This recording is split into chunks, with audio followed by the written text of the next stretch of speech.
Hak asasi manusia. Apa itu HAM?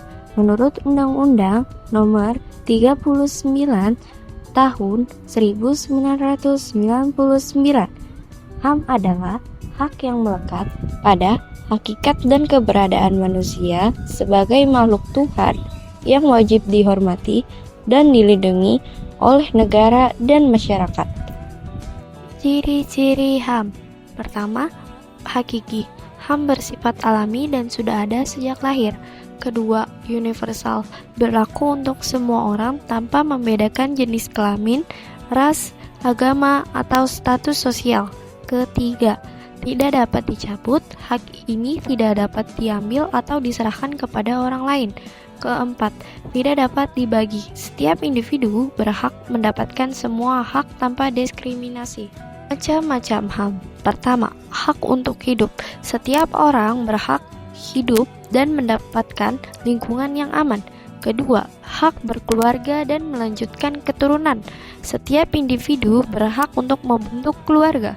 Ketiga, hak untuk kebebasan berpendapat. Setiap orang memiliki hak untuk menyampaikan pendapatnya. Landasan hukum HAM di Indonesia. HAM di Indonesia dilindungi oleh Undang-Undang Dasar 1945 yang merupakan hukum tertinggi di negara ini. Undang-Undang Dasar 1945 menjamin hak-hak dasar setiap warga negara, seperti hak hidup, hak kebebasan, hak keamanan, dan hak untuk mendapatkan keadilan.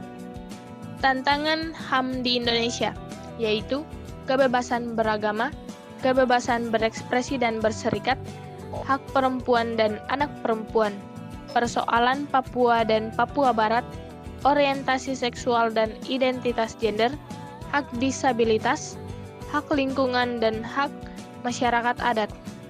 Lembaga HAM di Indonesia. Komisi Nasional Hak Asasi Manusia merupakan lembaga independen yang dibentuk pada tahun 1993 untuk mengawasi dan melindungi HAM di Indonesia.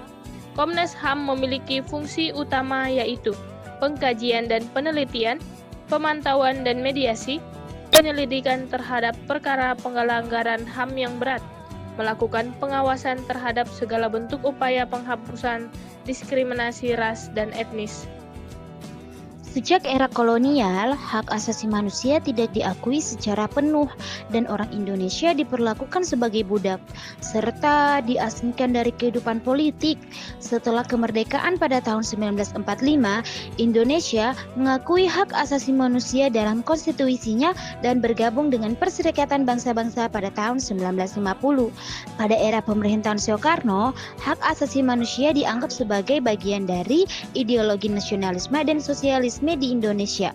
Namun pada masa pemerintahan Orde Baru di bawah kepemimpinan Soeharto, hak asasi manusia diabaikan dan seringkali dilanggar oleh pemerintah dan aparat keamanan.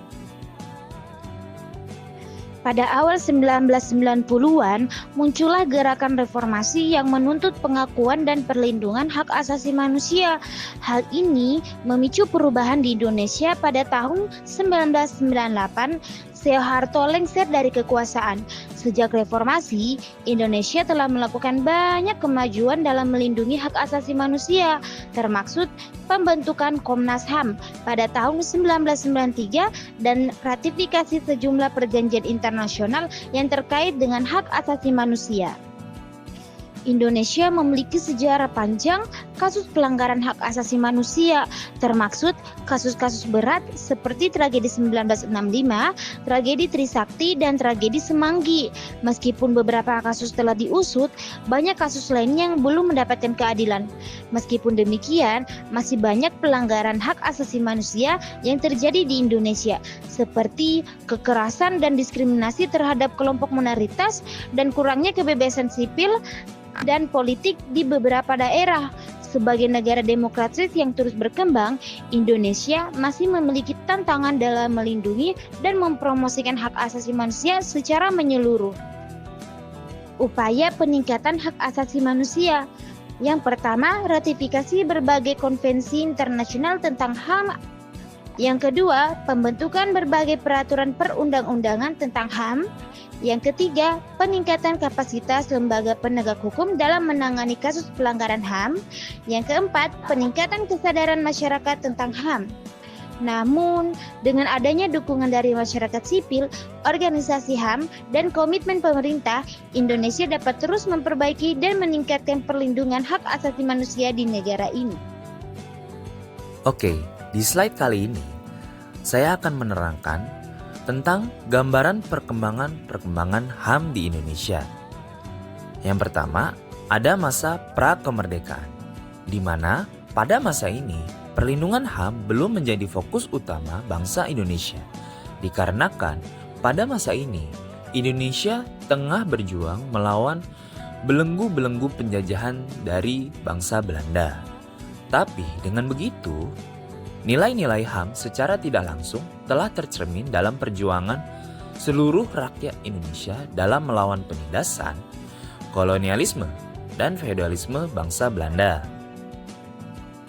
Yang kedua, ada masa Orde Lama yang dimulai pada tahun 1945 sampai tahun 1966. Pasca Indonesia merdeka, HAM mulai diakui lewat Undang-Undang Dasar 1945, terutama dalam pasal 27 hingga pasal 34 yang mengatur hak-hak dasar warga negara. Contohnya, hak atas pekerjaan, pendidikan, dan kesejahteraan.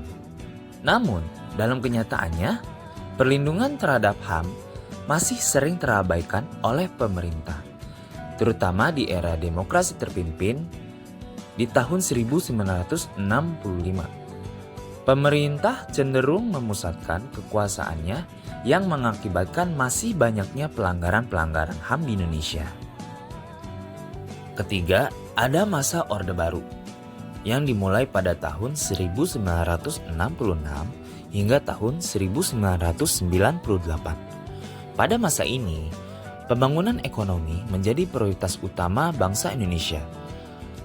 Meskipun stabilitas nasional sangat dijaga ketat oleh pemerintah dan masih banyaknya pelanggaran-pelanggaran HAM, seperti pembantaian di tahun 1965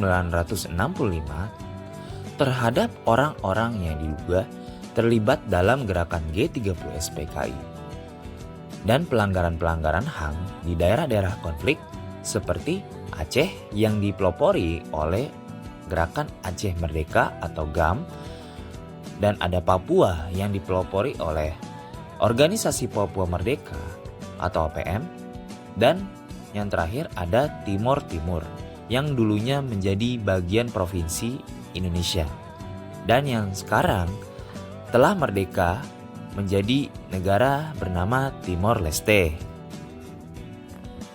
Dan yang terakhir ada masa reformasi yang lahir pada tahun 1998